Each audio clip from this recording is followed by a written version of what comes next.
नए किरदार आते जा रहे हैं, नाटक पुराना चल रहा है। और जो पुराने किरदार हैं जिनका एक्सेस माई इंडिया का आपने बताया कि जो नंबर बताए हैं, उनको भी बहुत गौर से देखिए कि आरजेडी की संख्या, वो रेंज बताए हैं जिसमें हम पिछली बार जितना हमारा था, ये कांग्रेस का भी उतना ही रेंज बताया जितना कांग्रेस पिछली बार थी, और वीआईपी का जो 5 सीटें एनडीए में जीती थी उतना रेंज बताए, और सीपीआई एमएल का भी उतना ही रेंज बताया जितना पिछली बार था।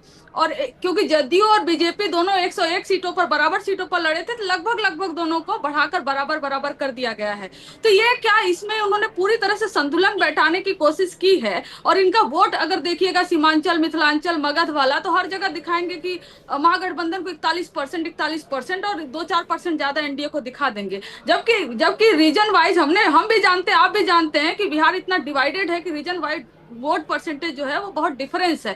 तो हम इस पर नहीं जा रहे। हमारा जो आकलन ये है कि आप नहीं, कम से कम देखो, एक झटका तो लगा होगा। 18 एग्जिट पोल, अब चाहे उनमें से किसी का कुछ का नाम भी आपने ना सुना हो, पर एक जो कल 24 घंटे से चल रहा था, एनडीए की बहार है, फिर नीतीश कुमार है, 186 तक का आंकड़ा। अरे बहुत मनुष्य लग रहे हो, मत करो, रहने दो, बहुत बुरे लग रहे हो। तौबा तौबा तौबा, थारा मूड खराब कर दिया। जैसे राकेश भाई कह रहे थे, एक ने 200 के ऊपर भी आंकड़ा पार कर दिया था।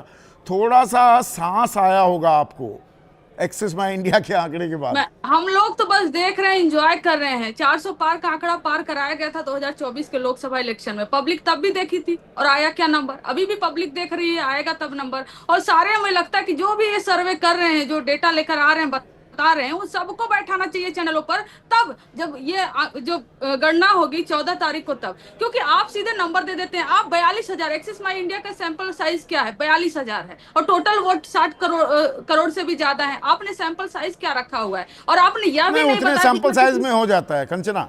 अगर आपका स्ट्रैटिफाइड है, हर वर्ग को आपने शामिल कर लिया, हर जाति को, तो 42,000 का ठीक ठाक आंकड़ा होता है। मैं खुद इकोनॉमिक्स का स्टूडेंट हूं। इसमें ये अब कोई 7 करोड़ लोगों के पास तो जाने नहीं वाला। एक आदमी के पास जाने में 200 रुपए का खर्चा होता है। ये मैंने शुरू में इसीलिए बताया कि ये जो आंकड़े दिए जा रहे हैं, इन पर कितना विश्वास किया जाए। इनके पास इतना पैसा कहां से आ रहा है हर एजेंसी के पास? संदीप जी, पैसे का बात करते हैं, लेकिन आप भी तो हमेशा चैनल पे हमसे पूछते थे ना, एमओआई समीकरण 30%, 32% करते थे। और अभी महागठबंधन में आरजेडी को कितना परसेंट दिखा रही है? 24%। तो एमओआई समीकरण का भी तो पूरा नहीं दिखा रहे ना। हम इन पे कैसे भरोसा करें? हमारा जो आकलन है, हमारे पास तो लाखों कार्यकर्ता है जमीन पर जो नहीं पूरा दिया है ना। एमवाई का आंकड़ा दिया है, 90% यादव आपके साथ हैं भर के। 10 में से 9 यादवों ने आपको वोट दिया, और 79% मुसलमानों ने वोट दिया है। ये है आंकड़ा, दिया है ये प्रदीप गुप्ता ने। वो आंकड़ा उन्होंने दिया हुआ है, लेकिन जो फाइनल जो आंकड़ा दिया हुआ है उसमें दिखाया हुआ उन्होंने 24% कुछ। अगर मैं, क्योंकि मैं स्क्रीन नहीं देख पा रही हूँ, और दूसरे की स्क्रीन पर मैं देखी थी, 24% कुछ दिया है। और वही के कांग्रेस को दिया है 10%, और बीजेपी और जदयू को, दोनों को बराबर बराबर कर दिया। खैर, इसमें साइंटिफिक तरीका है ही नहीं, तो हम उसमें बहस क्या करेंगे? बहस का मुद्दा ये है कि जितने भी आंकड़े, तो चलिए बहस तो खत्म हो जाएगी, पर अभी मतलब आशा बनी हुई है ना। निराशा में तो नहीं, कल थोड़ा तो निराश हो गई होंगी। आशा इसलिए बनी है क्योंकि फौज की तरह काम इस बार महागठबंधन के कार्यकर्ता कर रहे हैं बिहार में। जो आपने बोला ना कि वीवीपैट के पर्ची मिल रही है, कहीं सीसीटीवी कैमरा बंद हो रहा है, अरे जो हकीकत है सो हकीकत है। हम थोड़ी ना कैमरा बंद करके आपको वीडियो भेजेंगे, और वीवीपैट का पर्ची हम थोड़ी ना बाहर फेंकेंगे। चलिए, जो मिला हुआ है उसको हम दिखा रहे हैं। तो एनडीए की सरकार बन रही है AK वाजपेयी, और आपका प्रदर्शन भी ठीक ठाक, मतलब 11 से 16 सीट। देखिए, कुछ तो इशारा मिल ही रहा है एग्जिट पोलों से, कुछ तो मिल। कल तो पूरा ही इशारा आज भी तो मिला है। तो सीधा ही खेल ही खत्म कर दिया था। 18 एग्जिट पोल ऐसे ऐसे नंबर दे रहे थे कि चर्चा करना ही बेईमानी है। क्यों पैसा खर्च करे चुनाव आयोग? वो वोटों की गिनती करने की जरूरत नहीं थी। कमाल कर रहे हो, चैनल पे दिखा भी रहे हो और उनको जूता भी मार रहे हो। ये कमाल की बात है।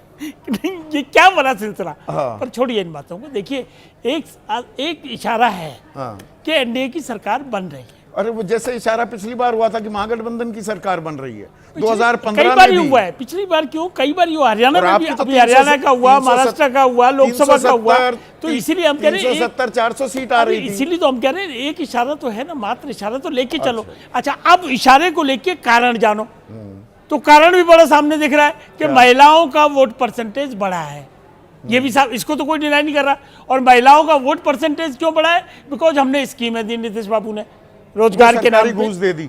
वो तो आप कहोगे ना, हम थोड़ी कहेंगे सरकारी घूस है। वो तो सरकार का एक स्कीम निकली, पॉलिसी चुनाव बनी। से ठीक 10 दिन पहले पैसे खटाखट डलने लगे, वो मैंने बच कल गए। वो वो बार-बार- 10,000 ने बचा लिए क्या? वो आपका देखने का तरीका, लेकिन हमने जो काम किए हैं वो लीगल पैरामीटर के फ्रेमवर्क के अंदर सारा काम किया है, और जिससे किसी को प्रोविजन का कोई वायलेशन नहीं होता। एक वो सबसे बड़ा कारण है। दूसरा ये है, वायलेशन तो कुछ हो ही नहीं रहा आजकल।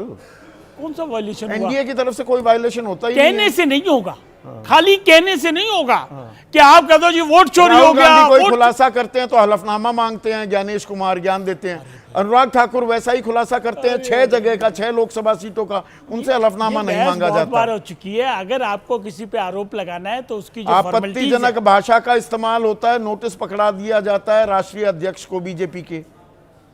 ऐसा हुआ था ना? मैं इलेक्शन गलत तो नहीं कह कमीशन रहा हूँ को राकेश power है भाई? ना? एक मिनट राकेश भाई, गलत तो नहीं कह रहा हूँ? मतलब बोल कोई और रहा है, जवाब मांगा जा रहा है जेपी नड्डा से, और पूरा चुनाव बीत जाता है, फिर पता भी नहीं लगता कि जवाब क्या दिया गया था। चुनाव के बाद नोटिस पड़ी रह जाती है चुनाव आयोग के दफ्तर। चुनाव के बाद एक्शंस भी हुए हैं, कई जैसे- केसेस हैं जैसे? जिसमें डीबार किया जाता है कि आप जैसे? 3 साल तक चुनाव नहीं लड़ोगे, 5 साल तक चुनाव नहीं लड़ोगे, वो भी होते हैं। हाँ। लेकिन उसको परस्यू करोगे, मतलब अदरवाइज पूरे एक समुदाय को, मुसलमानों को नमक हराम कहते हैं कैबिनेट मंत्री गिरिराज सिंह, उनके खिलाफ कार्रवाई होगी जैसे राहुल गांधी के खिलाफ हुई थी। भाई सांसदी भी चली गई थी ना भाई, एक उन्होंने बात- चोर कह दिया एक समुदाय भी को, प्रोसेस से गई। वो नमक हराम कह रहे हैं एक समुदाय को।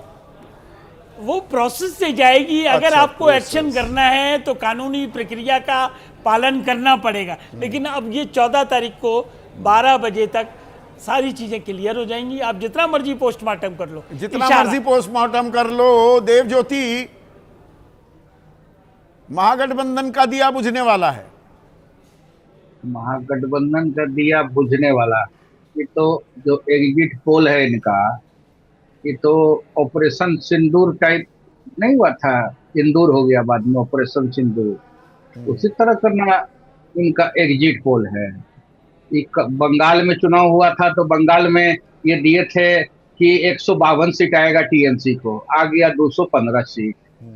झारखंड में अभी चुनाव हुआ, भाजपा को जिता दिए, 53 सीट आएगा, भाजपा नहीं, पश्चिम बंगाल का आपने सही आंकड़ा नहीं दिया। पश्चिम बंगाल में बीजेपी को भी 150 सीट देने वाले बहुत सारे एग्जिट पोल थे। 77 आया था सर बंगाल हाँ, में, 77 आया। हाँ, बंगाल में 77 में आया। वहां तो एकदम हर घर मोदी, घर घर मोदी, हर हर मोदी करके नारा लगा के जो ऐसा लगा कि जो पूरा किला जीत लिया। और जो है एकदम हमारे की तो टाइम पास है ना, जैसे हम लोग गांधी मैदान में बचपन में जाते थे तो टाइम पास मूंगफली खरीदते थे, टाइम पास वाला एग्जिट पोल है ये। मूंगफली खाते रहिए, टाइम पास करते रहिए, मूंगफली खाते रहे टाइम पास। या ये प्रदीप गुप्ता जो कह रहे हैं उससे थोड़ी उम्मीद की किरण भी जगी है? नहीं, हम साफ खत्म, bye bye, tata, goodbye, गया।